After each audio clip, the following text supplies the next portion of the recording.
Pay for Success grant program, which helps counties develop innovative, outcome-focused programs to reduce recidivism, and AB 1056, which provided additional guidance on the investment of the Prop 47 savings. Both initiatives were designed to help provide local communities provide them with tools and resources to lower incarceration, assist with reentry, and reduce recidivism. And each has specific components calling for collaboration, outreach, and transparency. With regard to AB 1056, our hope is that it will help with a wide range of issues facing at-risk, justice-involved, and formerly incarcerated individuals. A major feature of the bill that was not part of the proposition itself is housing. The Housing First model has a variety of benefits and has been a major focus for the speaker. He's been working very hard to tackle the issue of homelessness in California. We know that securing stable housing is a huge challenge for many folks when they reenter the community. So we want to be sure that Prop 47 savings will be spent not only on programs that effectively help former inmates with mental health care and substance abuse treatment, but also on proven methods of connecting them with affordable housing and wraparound support services. And we wanted this to be flexible. In some cases, housing support might mean rental payment assistance. In other cases, people might just need help finding a willing landlord or help repairing their credit. Two other aspects of the bill that were also very important to us were that priority be given to collaborative proposals that include community-based organizations. Our intention is that folks will work together across silos, pooling resources and expertise, and that the community will be involved in a real and meaningful way. The second is that the formerly incarcerated community also have a seat at the table from the drafting of the RFP to the evaluation of the proposals. The last thing I'd like to emphasize is that the speaker's efforts in this area are part of a larger movement in the Capitol, led by the Select Committee on Boys and Men of Color, in partnership with the Alliance for Boys and Men of Color. Now, the Alliance, for people who don't know, is a coalition of community organizations, philanthropy, and system leaders, all working to improve outcomes for boys and men of color. The policies that they've championed have really begun to change the conversation in the Capitol. And I think that their focus on issues facing boys and men of color have begun to bear real fruit. And I appreciate the chance to provide these comments and look forward to any insights or comments folks have in the community on this process regarding Prop 47 savings. Thank you. Thank you, Ken. Good evening, everybody. My name is Katie Howard. I'm the Executive Director of the BSCC. I want to provide a few more pieces of information because the reason we're here tonight is to hear from you. So I will provide just a little bit more information about the grant program. I want to thank both Ricardo and Ken for their overview statements. I'll add a little bit more detail. We want to tell you about the structure within the Board of State and Community Corrections, and that's the formation of an executive steering committee that will review and rate grant proposals. And then we will turn it over to you who've come out tonight to give us your input on what you think the priorities ought to be. So again, moving quickly, I also want to really thank the BSCC staff who are here helping everything run smoothly tonight, including Ernie, who's on slides. So I'm right with you here. As has already been covered, the proposition requires that the Board of State and Community Corrections administer a new grant program, and then AB 1056 essentially provided an overlay of additional details and structure to that grant program. So as the voters approved in the proposition, the priorities are mental health services and substance use disorder treatment services. A question that has come up a lot in our board meetings and as we've begun getting around the state on this has to do with whether Prop 47 savings can be used for jail construction. Just want to make it really clear that it absolutely can. The Board of State and Community Corrections also has responsibilities for administering construction grants. It's a totally separate pot of funding for that. The Prop 47 funding is for substance use treatment, mental health treatment, and the other kind of wraparound services that Ken outlined as being covered in AB 1056. So we wanted to just deal with that question up front. This paragraph here on the screen takes the language from Assembly Bill 1056 about the purposes of the grant program. I think that's been pretty well covered. So next slide, please. Now here we are at the end of January. We do have the initial estimate in the governor's budget of the first year state level savings. The calculation is the responsibility of the Department of Finance to make, and it had to consider both the state costs and the state savings. So it really comes out to a net number that has had the court-connected costs and other state level costs removed in the year one estimate. So the net savings is 29.3 million. The proposition provided that 65% of that figure would come to the BSCC, and so that works out to just over $19 million in grant funding for this year. But next slide, please. We also wanted to point out that that amount of funding will fairly quickly increase because the initial first year implementation costs took away from that what resulted in the net amount. And so the year two amount is anticipated to be about $26.3 million. And then the ongoing savings will be $37.4 million annually. So that funding does grow a bit over time. Now turning to the formation of the Executive Steering Committee, the Board of State and Community Corrections has used what we call ESCs for short over many grant programs over many years. And it is a group of subject matter experts who come together to basically set the terms of the request for proposals or the grant structure itself.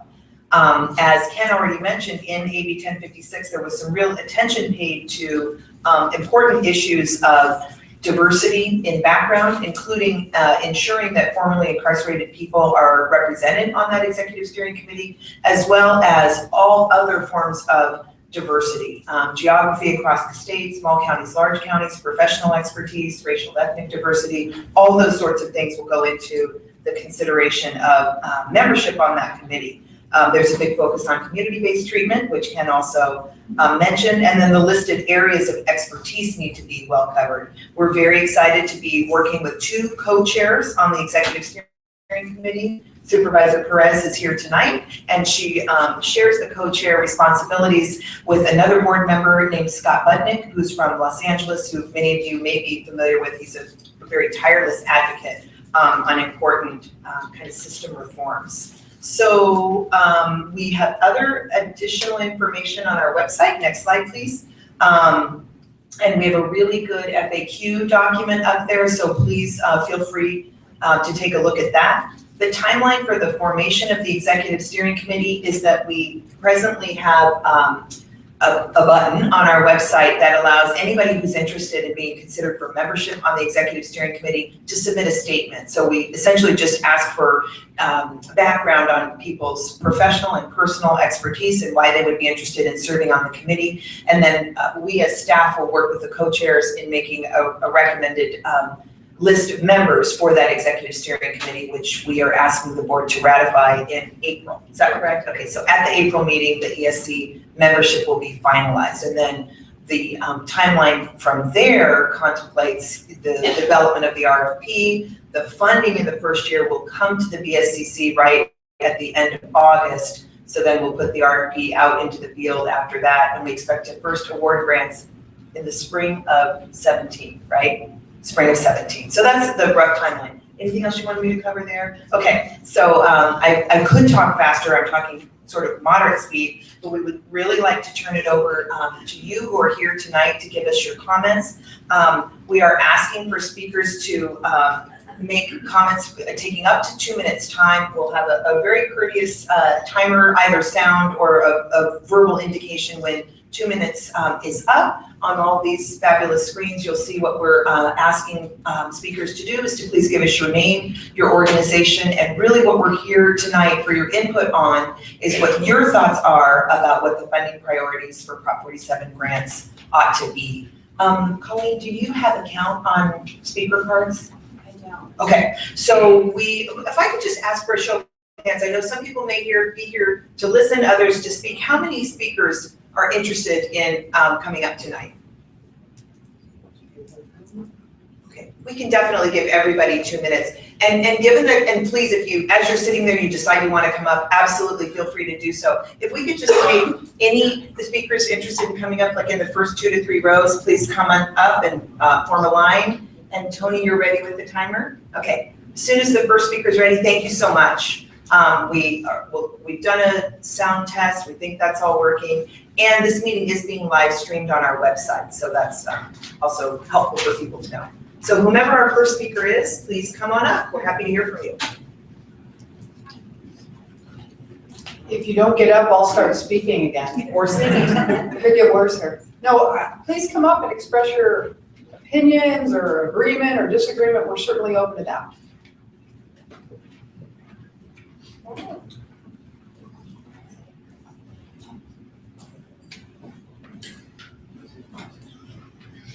Here we go. I guess I'll start us off. Thank you.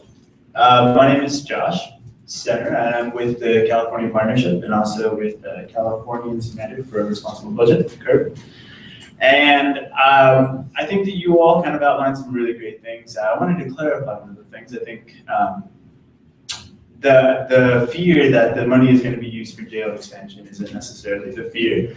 I think we've seen a big kind of influx in a lot of counties providing and building through a lot of the BSCC money, through your other capacities, social service jails, jails in which there's going to be a lot of mental health programming and all that stuff. And by no means am I saying that these aren't important programs, that programs that are provided in custody aren't important. That is not what I'm saying. What I'm saying is, and what I think that we would like to see is programs that are directly, or that programs that do not require incarceration, right?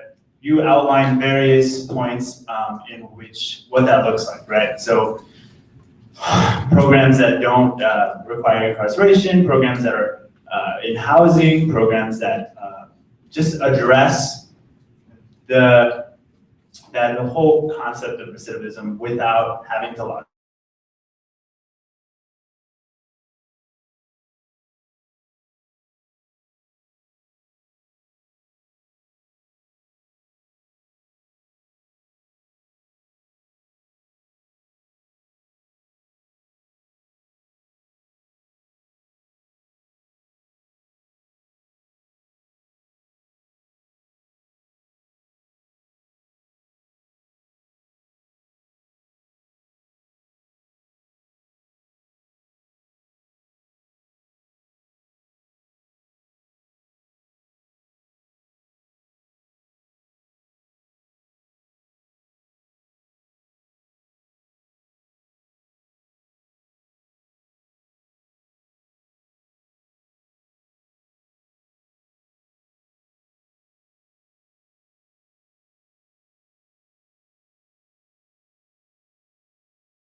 Next speaker, please come forward. So I'm sorry, I asked a question. Yeah. Well, I didn't know if you really wanted it noted or an answer. I'm happy to address it. I think you make a good point. I think in order to be good stewards of the multiple millions of dollars that are going to roll out into the community, we have to ensure that there is accountability associated with that, and that we're looking at the outcomes of the programs that may or may not be able to roll this money out. If they're fortunate enough to get the money, we have to ensure we're getting the product. You make a great point. We have to not give money to programs that don't do what they promise to do, and we have to have measures in this grant, in this RFP, and our agency has to be able to keep track of that and ensure that the outcomes are what they promised. So you make a great point. May I be more specific with my question, if I get an opportunity, Mr. Watchman? Okay, go ahead. What I want to know is what is the accountability, or what does that relationship look like in your eyes, on regards to, if, for example, we're asking for $3 million to do a program for youth development, right? How does that look like in regards to who gets to say this organization? For example, Devin Rager's prison return project over the city's police stop the violence organization or whatever, like their gang stop gang violence, whatever. Like how is that board making those decisions that might not be from our community, because I think it's statewide, right? If I'm correct? Yeah. So I'm just wondering, how's that process look like? So once again, I think what will come to us is a proposal. So the executive steering committee will draft a request for proposals out into the state of California. And in that will be some caveats as to how we expect you to apply for the money. And so communities may come together and partner and say that they're going to, let's say they want to say we're going to address housing. And we want to give XYZ amount of money to this program in the community and create housing for 100 people if we were fortunate enough to get this money. They may come to us with a number of services that are in their proposal that they hope to roll out. Our agency won't determine what programs are given the money. The RFP will come to us with the services that they'd like to provide, and then they'll do outreach and find the programs that they want to fund. Often that is done in government work by then going out and asking people in Fresno to say, hey, we need people to work on housing issues. And so housing people will apply to be one of the providers, and then the money is given to whomever is successful in that application process. So it's kind of a long, winding road. There's no other way to say it. We have to be careful about how the money is rolled out. They have to be fair, impartial practices, both on the part of the BSCC when we dole the money out to the state, and again on the part of the jurisdictions that may be fortunate enough to get that money. When they give it to specific programs, they're going to provide specific services. So understanding, I think what you're asking, it's a lot of government involvement, but in the end of the day, if they want to contract out in the community with CBOs, and I'm fairly certain that's exactly what will happen, then there'll be a competitive process in Fresno to decide what CBOs provide that service. Is that? Yeah, okay? I kind of get it. It's a long conversation, but all of it has to be, the I's have to be dotted and the T's have to be crossed to ensure that it's not done based on favoritism or done to programs that are not high performers. I know, but the things I like, that's very beautiful, what you just said, but reality is, historically, we've known that that's never been the case. It's been the case with our Fresno Unified School District. It's been the case with these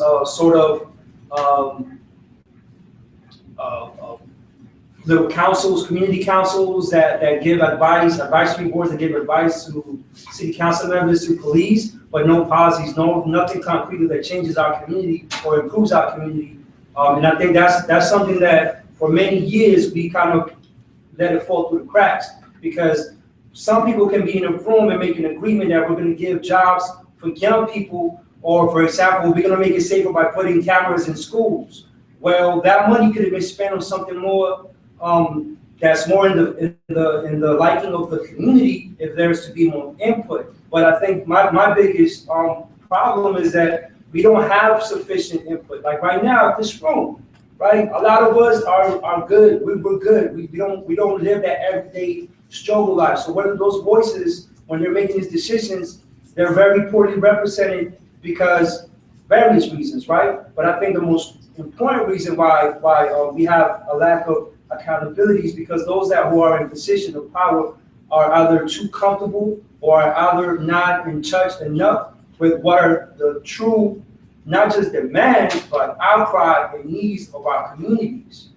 So I think that's, to me, I hope that you guys take heed to what I'm saying and try to find better ways of having accountability structures with city, CBOs, anybody that's involved, because that's something that for years, probably decades, that we've been facing, and not just here in California, but throughout the country.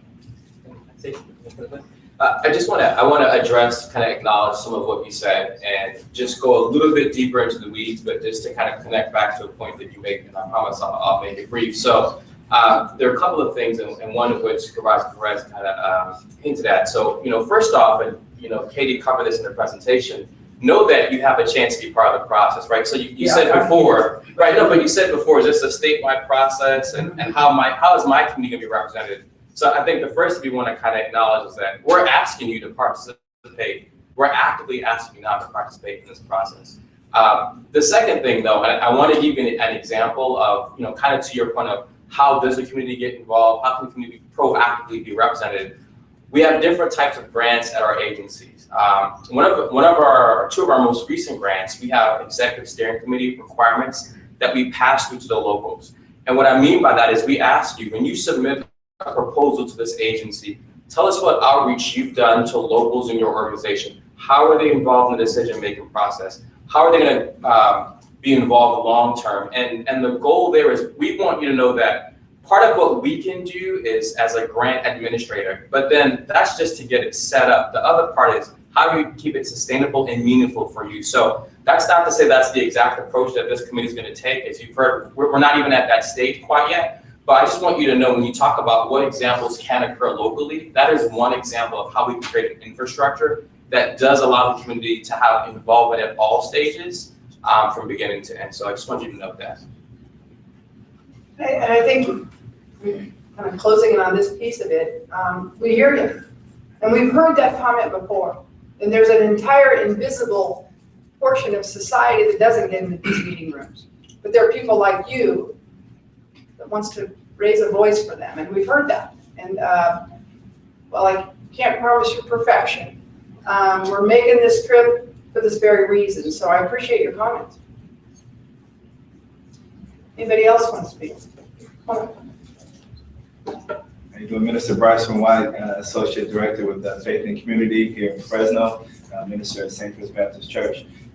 So my question is around, is there a way for a city or a county to apply for funds that solely goes towards a position that looks to, a property settlement position that looks to reclassify nonviolent felony offenders and get the felony reclassified to misdemeanors? Is there a way that for a county to apply for a full-time position in that way? Because it's relying a lot heavily on community groups to hold reclassification clinics and get that information out. And I don't know the numbers for like Fresno County, but I would imagine, right, that there are thousands of folks that could actually have their felonies reclassified. So could a county actually apply for that position to fill for a person to do that job full time? And I beat the timer too. Yeah, you did. Oh yeah, it's got kind of a disc jockey voice. You gotta like it. Yeah, you can't wait to do it too. I think the sky's the limit on how these are built and how communities build that. I expect, knowing that a governmental agency has to forward the application, that there will be a community conversation before the Prop 47 plan from any community moves forward to Sacramento for consideration. So first time I've heard that idea. We've certainly heard a lot about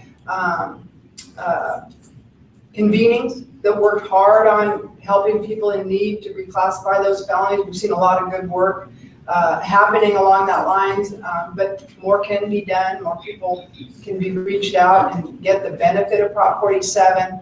But this grant itself doesn't provide for that. And in fact, the emphasis is on treatment, both mental health and drug treatment, housing and employment, and to stop that recidivism cycle. So you could plausibly build that into that. So I wouldn't tell you no.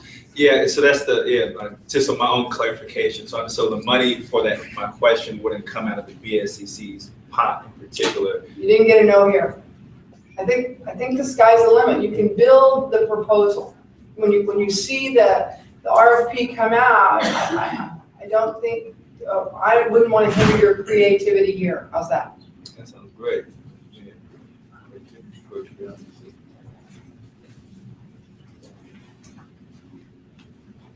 Well, It's okay. it's okay. She's just getting closer for the next position. Hello, my name is Dallas Blanchard. I'm the director of the Fresno Legal Exchange Program. My program is one of those groups that has been handing out the forms for our clients to apply for their felonies to be reduced.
Or start using the term co-occurring disorders, not just segregating it out into the different titles, the mental health disorders, substance use disorders, and behavioral health disorders. My daughter is one that suffers from a co-occurring disorder, and those co-occurring disorders led to her criminal activity, which led her to jail. So with that said, I would not be up here today if it wasn't for my job and my title of a family advocate, and mentioning the fact that this affects families as a whole. And throughout this whole presentation, I didn't say the F word one time, and for me that's family. And so moving forward, families should be involved and included at the table throughout the whole process, including services for family members. So that's it. Thank you.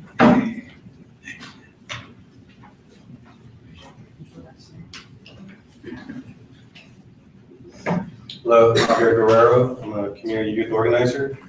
And so my question is, it was stated earlier, and I highly agree with it, that the community is not well represented in this room right now. Would the community right here be willing to hold another meeting like this or several meetings like this with kind of more help from community-based organizations or local schools or something like that, to make sure that we do have more of the community in here representing some of these asks and questions. And also, there's another question I was gonna say. Oh yeah, wow, so are you guys already planning to do that already in the near future for Fresno? And have it in a community safe location rather than like downtown? A lot of people get lost around here. You know, it's very intimidating building to enter sometimes, so having it in a more community friendly location. We were here before with Pico, and the meeting was fabulous. I mean, it was, I would say, what, 500 people? Yeah, we would be willing to do it again. It was massively big. And in LA, I think we were 800 people, and in Oakland, it was very large also. It's interesting, as we roll this out as a governmental agency and try to go again and forward this community conversation, we thought we'd have more people, to be honest. I'm not certain why we don't. We only have a means of communicating, you know, through our website, you know, putting things out in the community. And if you don't think this measure is meeting the bar, I'm willing to continue that conversation. I can't commit to, you know, we're leaving here today, heading to San Bernardino tomorrow, heading to LA the next day, and then heading to San Diego. Finally, we've already been to Oakland. So it's difficult to continue on the road and do this. I think there's other means of contacting us and communicating with us. You can directly do inquiries on our website and have a conversation there. Right, a lot of community though, they don't have access to it. Understood. And we've heard this routinely. I don't know that, you know, we're going to hit that invisible mark. Even at the Pico meeting here with 500 people, I think people would have told you in that room, and probably did that night, I can't remember specifically, that there were a number of unrepresented people in the community that we weren't hearing their voices. That's an ongoing, continuous problem. I know I was in the field for many years in my career here in Fresno, and have a great deal of experience reckoning with the fact that there's a whole segment of society that never makes it into a room like this. And We need to go out to them. I just don't know that we can do a very good job of that. But I'll continue to listen to better ways to do it. They can write letters. You can send mail letters to us, and we'll get the comment there as well as Yeah, but the like, email. just, if I may, because, for example, I'm a person, I feel very uncomfortable coming to been here. It's like 5 police outside, I got escorted inside. If I bring some of my friends to come out here, they ain't gonna feel comfortable either. So I think maybe on your part, you should think a little bit better, and also to broaden the audience. Like, I respect to Pico, but that's a very faith-based organization. And not all of us are into, you know, going to church. And many people find out because, you know, the church is like I say, David for our community to go to, but not everybody goes there. So I think it's a responsibility, with all respect on you guys, to be more considerate of where our community, to get the best bang for your buck. Like, you guys are coming out here, right? It costs money, it takes time to organize. It would have been better if you guys would have organized with Pico, or people would have, you know, got the word out to folks, and we could have had a greater successful event. So hopefully in the future that can be taken into account. Because I felt very, very uncomfortable coming up here being escorted by police, like if I'm going to jail or something. Yes.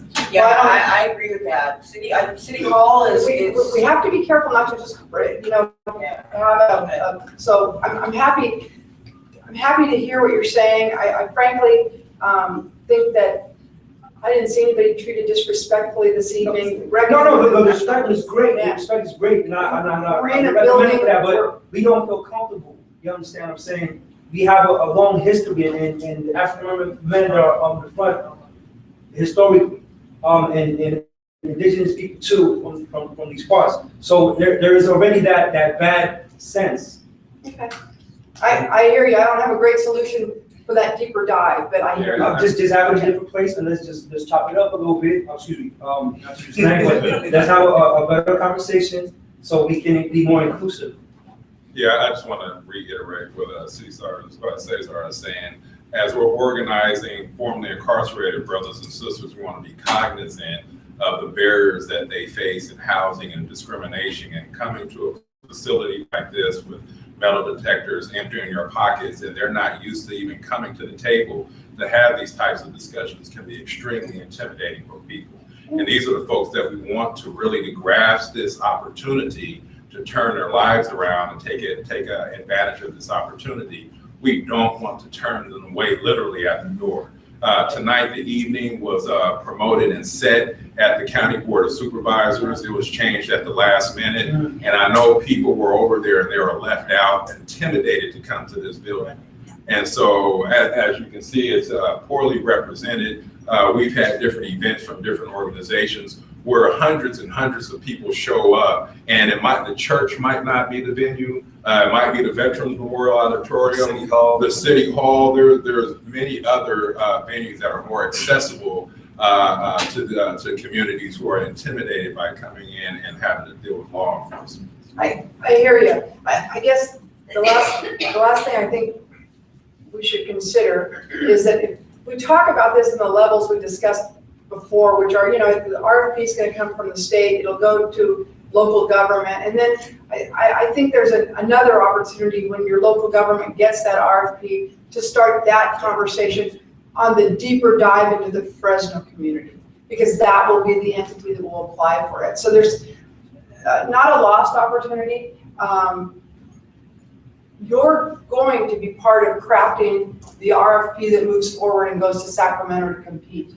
And I can tell you, I'm highly confident that the greater the community conversation, the more involvement as you build those RFPs, the more successful they will be. So this isn't the last opportunity to have the conversation. I'm hoping next time you have it, it's not state officials sitting in front of you, but county individuals that continue the conversation here, if that helps at all. Yeah. I saw a hand in the back that I haven't heard I'm from. just wondering, Can you please use the mic? I'm sorry, we're streaming the meeting and folks at home can't hear. Can you please just use the mics? Thank you so much. Does everyone know what an RFP stands for? I mean, we use acronyms a lot of times. Yeah, we do. I apologize. A request for proposal. So it'll go out to the community and say, we request that you send us a proposal that meets with the guidelines we have in our rule book. And then your community, hopefully in a grand conversation, including many stakeholders in the communities, will work together on sending this request for proposal back. The executive steering committee, which we only know 2 members yet, we got the 2 co-chairs right now, but they will have built the request for proposal. It'll go out into the community. Your community, the government agency, has to be at the head of that. Any government agency, they'll fill in the blanks. They'll come together, hopefully in Fresno, and build the Fresno plan. With that said, that then comes back and goes into play with plausibly 58 proposals out there, basically. And then counties will compete for the best plan. And so if a plan comes that's done with one grant writer sitting in a room all by themselves crafting this, I cannot envision it meeting with positive outcomes. So I suspect this very important executive steering committee is going to rely heavily on what the community conversation looked like and how the plan for Fresno County was crafted. So I hear you, and I think the chair of the ESC hears you. How do we represent more of the constituents we hope to serve? I mean, when I hear people talk about co-occurring disorders, reckoning with the fact that when I was a young probation officer and faced that, there's hardly anything more complex. And getting treatment for those individuals is very, very difficult.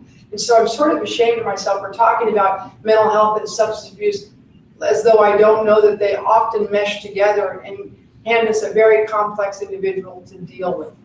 So we do know, we don't always do the greatest job of expressing it all in totality. So I hope there's some hope that if you want to apply for this money and be successful, you better be talking to each other. Yes? I just wanted to reiterate the concerns that were brought up, that it ties into who sits on the committee, who sits on the various committees that are gonna vet through the proposals, that are going to create a venue for community members to show up without feeling, any kind of past traumatic, issues coming up. So again, it's about who sits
million, 19 Right. plus, right? Right, 'cause you So want facility. it won't go forever, but let's think of it in this way, so we can be a little affirmative. It's gonna be here next year, it's gonna be here the year after, it's gonna be ongoing funding, and I thought I saw 37 million That's right. year over year, so whatever effort is made, it may be you don't prevail year one, but you prevail year two, and you get a 3-year grant. You know, we're not sure, I hate to even use those examples, you're not sure how it's gonna look, but you'd be, I would certainly encourage everybody to, you know, it's a race, there's no getting around it, it's a competition.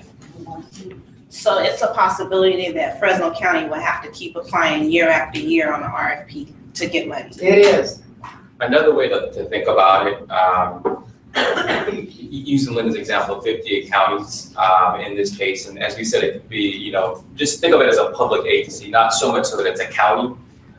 We're going to put out this competitive process, and we're going to say, you know, everyone that's responded, we're going to judge you in essence against each other, right? And then at a certain point, you're going to fund until those dollars, that allocation is complete. And so it could be, as you said in this particular scenario, that Fresno County does not receive money. But it could also be that, for example, the police department, that whatever public agency applies, that they do receive money. So think of it more so in its totality, rather than slicing it up that thing. So you're saying that Fresno PD theoretically can apply for Prop 47 money? Public agency. Public agency. And so for citizens, that's what something that Cesar was mentioning here in Fresno. We're having issues when the sheriff's office and the chief of police do not support Prop 47 whatsoever. Could they then theoretically derail organizations going after Prop 47 money? That's something that we're seriously talking about. You know, if they aren't in support of this program, then are they going to be a hindrance to community organizations going after this money? And how, as a community organization, how do we prevent that from happening? Yeah, my response to that is this. I think that Prop 47 is the law. Right. It's here. It's here to stay. In fact, by all versions of opinions on Prop 47, is written very tightly. Right. It would be very hard to repeal any portions of it. I think that sheriffs, police chiefs, district attorneys are all well aware of that. I think the concern you share about Prop 47 was equally as concerning to those who were involved in realignment.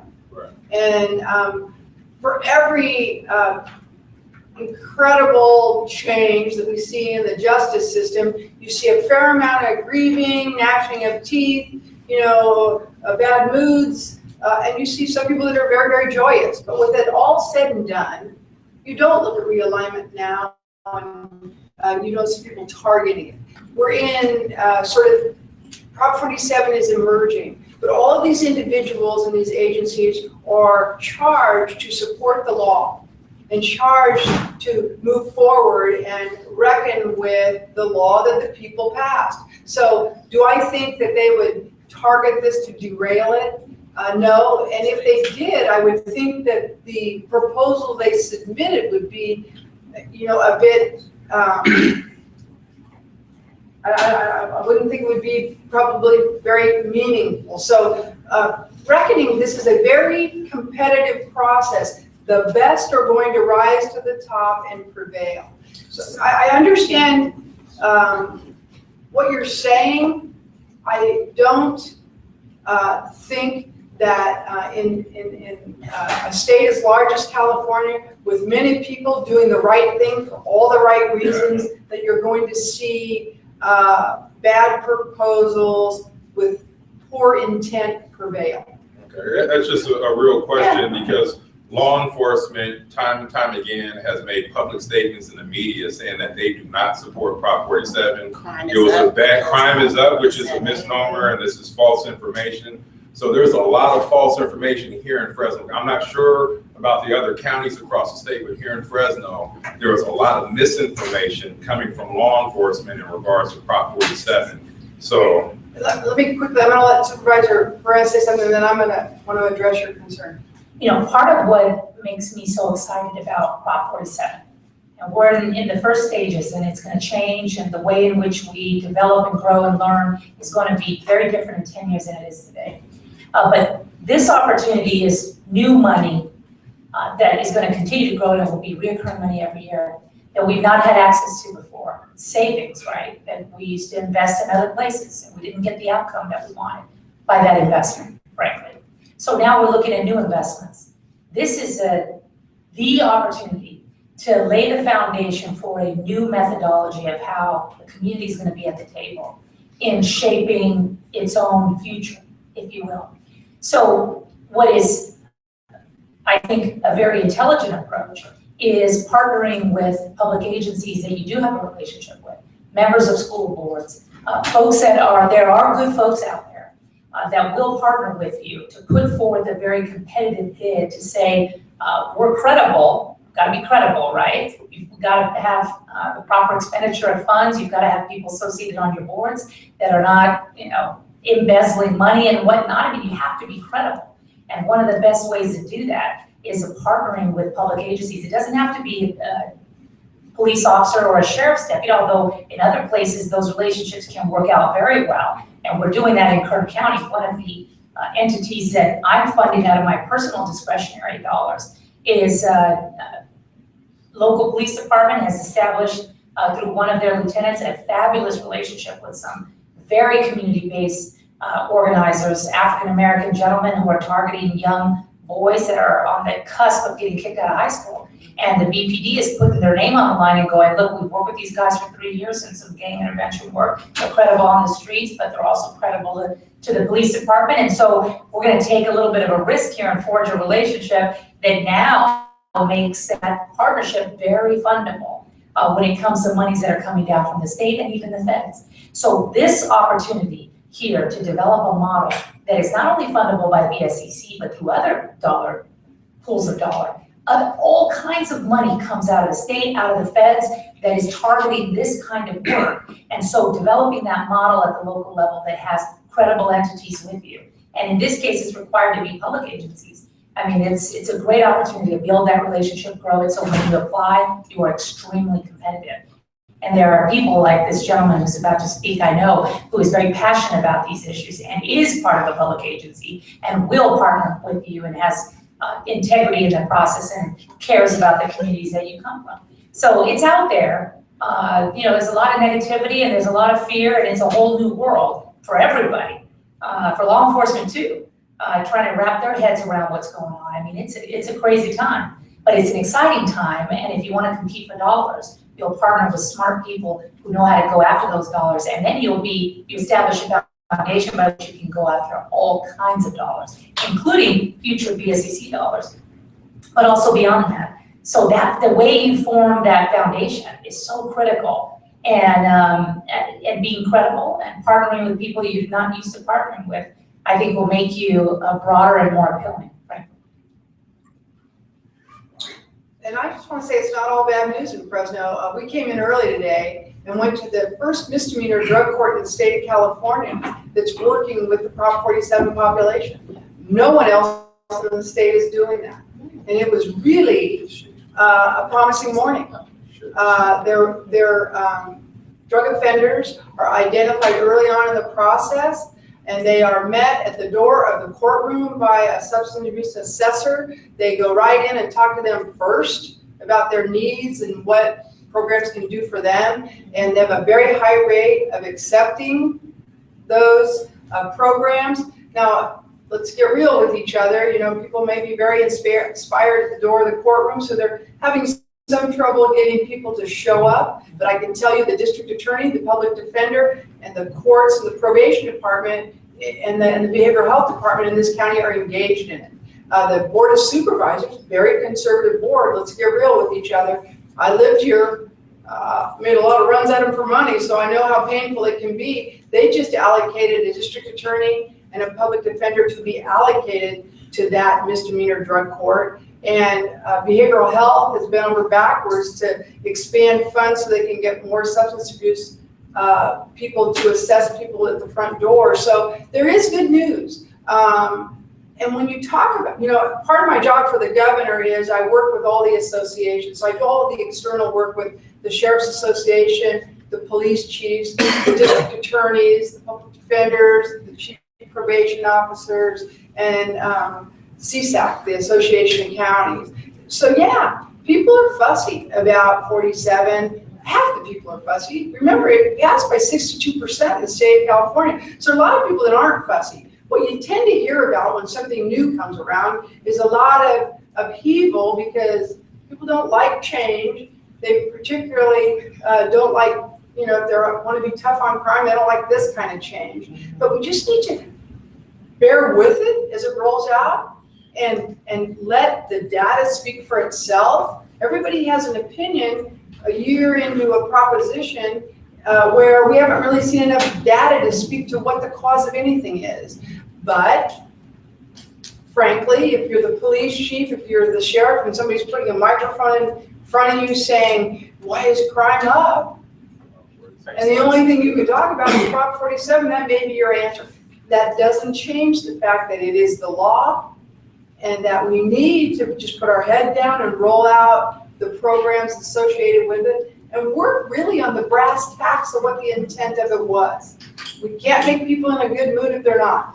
It's just the way it is. And I'm in a good mood. What do you have to say?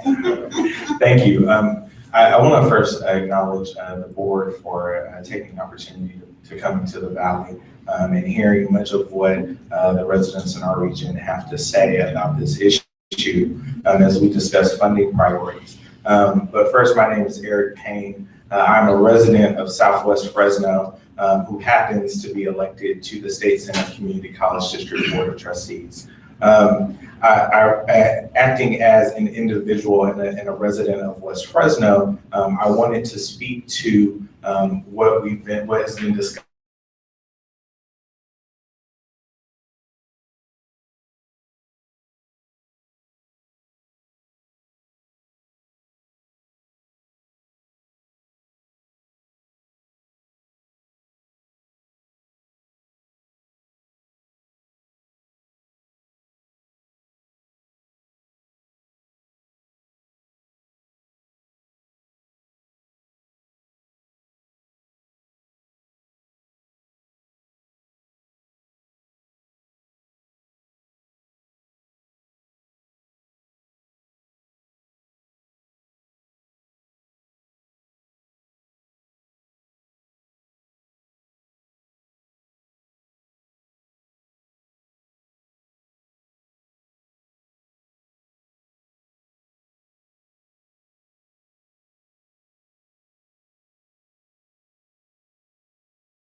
And the restricted funds that we do receive from the state and from the state chancellor's office. But I definitely see the community college playing a role in this work when we talk about taking our show on the road into these underserved communities that have homelessness and high unemployment rates, where we can go to the neighborhoods that maybe the bus system doesn't come to our campus.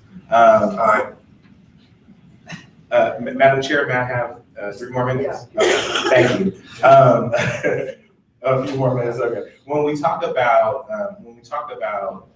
how we reach this population in these underserved communities, like the community that I represent, we can then begin to say, hey, well, we offer these programs around solar installation that we can bring to your neighborhood community center and bring one of our faculty members out there.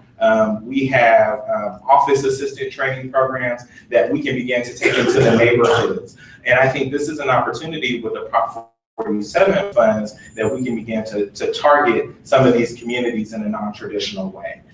For those that can't come through our doors because of transportation barriers, because they have childcare issues, whatever the case may be, I would like for this board to look to the community college as a partner in this work. Thank you.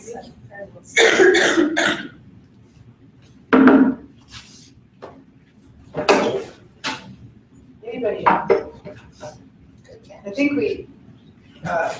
for winding down, I would be remiss if I did not recognize the one person in the room that got the hardest job of the night. That's Tony, the timekeeper. Which is going to be his new name at work, Tony, the timekeeper. We picked the guy with the most resounding voice, so I appreciate that, Tony. And I just disrespected you and let people go longer. It's not even right. I'd like to, close by saying congratulations, Fresno. I'm really happy about the people that have shown up, recognizing the fact that, we did change locations. That there was no intent that they thought this would be a more user-friendly room. With that said, your voice is loud and clear and respectful, and I'm really proud to be from here, and I'm happy. We heard a lot of interesting new points tonight.